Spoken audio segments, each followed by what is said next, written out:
Jonesy and Amanda. Jam Nation. Professor Richard Scolyer has dedicated years to groundbreaking research transforming the most advanced forms of melanoma into a largely curable disease helping millions. What makes his story so remarkable is his first-hand experience with his incurable brain cancer. His diagnosis has forced him to undertake a world-first experimental treatment. He's written a new book called Brainstorm. I've just finished reading it. It is extraordinary. Richard, hello. Hey, Amanda, great to talk to you. Hi, Brendan. Good to see you again, Richard. Look at you go. I don't know about that, but yeah, I'm delighted to still be here and doing pretty well. So yeah, all good on my track. What an incredible story, and you've been so open about the emotional journey you've been on as well as the physical journey. For those that aren't aware of your story, you are using immunology. Oh, actually, I should let you tell it, but tell us about the science behind what you're doing for your brain cancer. Well, I guess as you mentioned, we've made some great advances in melanoma.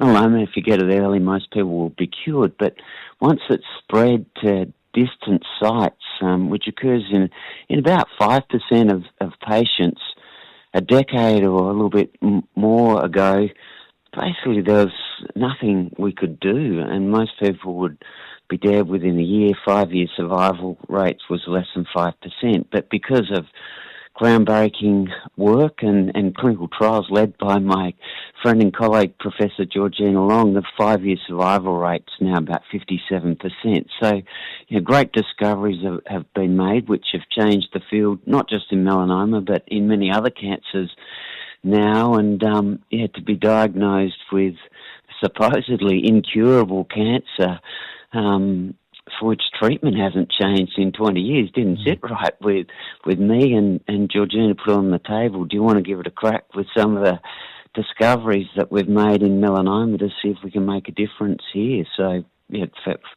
from my perspective, it was a no-brainer to leap in and see if we could make a difference here too. And when it happened for you, when your diagnosis happened, because you deal in this field all the time, so I always often wonder that about surgeons and the like. They think, does that always play on your mind? This could happen to me, or is it something that's out of your mind? You're thinking it's happening to other people?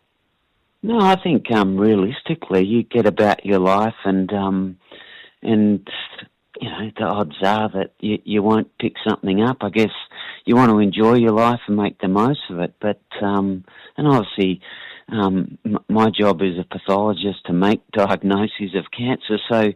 You feel for the people in which it's occurred, but yeah, it's a different journey when you become the patient, absolutely. Mm.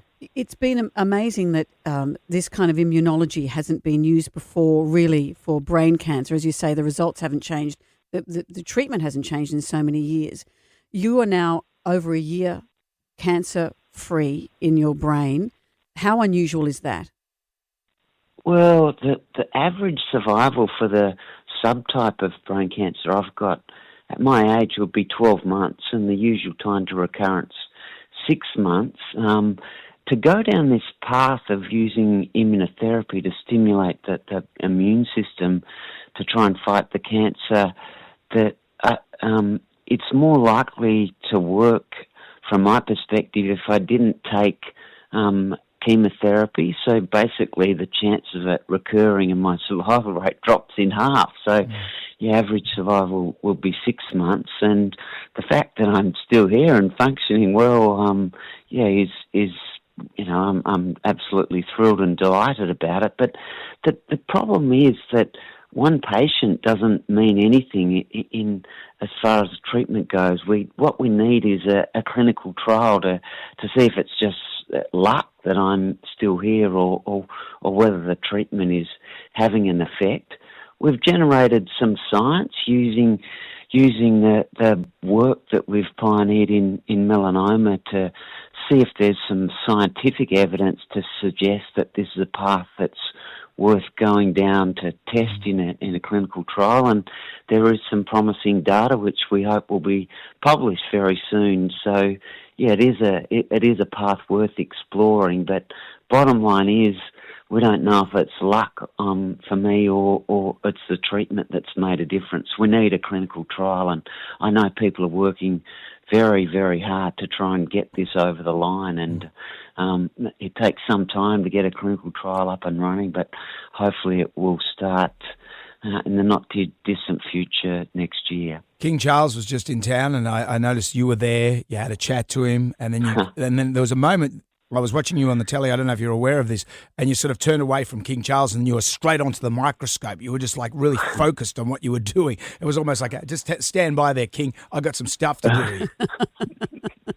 Well, to be honest, what I was showing him that, melanoma, if you see something new or changing on your skin, you should go and get it checked out, and hopefully you pick up melanoma early, and most people will be cured once it's excised. But for the poor patient that I was showing him, it was more advanced primary tumour, and what we often do for melanoma patients is see if the melanoma has spread to local lymph nodes. So I wanted to show him this technique that which was developed in a clinical trial around the world. But to be honest, we put on more than half the patients at the what was called Sydney Melanoma Unit, now Melanoma Institute Australia, and that lymph gland called the sentinel lymph gland, under the armpit of this particular patient, there was a bulky tumour, which means that their risk is greater.